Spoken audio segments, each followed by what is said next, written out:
নওগাঁর আত্রাই উপজেলার কোলাকাসুন্দা গ্রামে ভয়াবহ অগ্নিকাণ্ডে নিঃস্ব হয়েছেন এক কৃষক।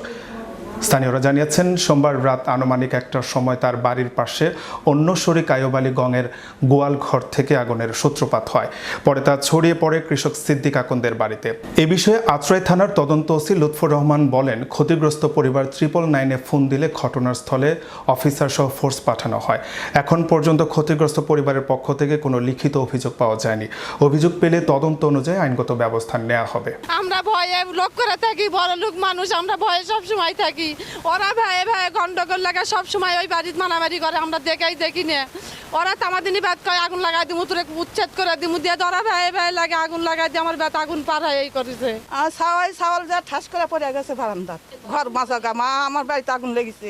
ভাই ভাই গন্ডগোল, গোয়ালে একটা গোয়ালে তুমি গরু তুলবে দিবা না উঠবে, সেখানে আগুন লাগিছে, সে থেকে আগুনটা একটু পার হচ্ছে আমার বাড়ির পাশে, যেহেতু ওইখান থেকে এখানে পার হচ্ছে। ওরা গন্ডল করবে করুক, কিন্তু আমাদের বাড়ি পুরাই দিল কি জন্য? 7 বিঘা জমির ধান পুড়ে গেছে, 2 বিঘা জমির ভুট্টা, 2 বিঘা জমির বাদাম, সবকিছু পুড়ে শেষ হয়ে গেছে।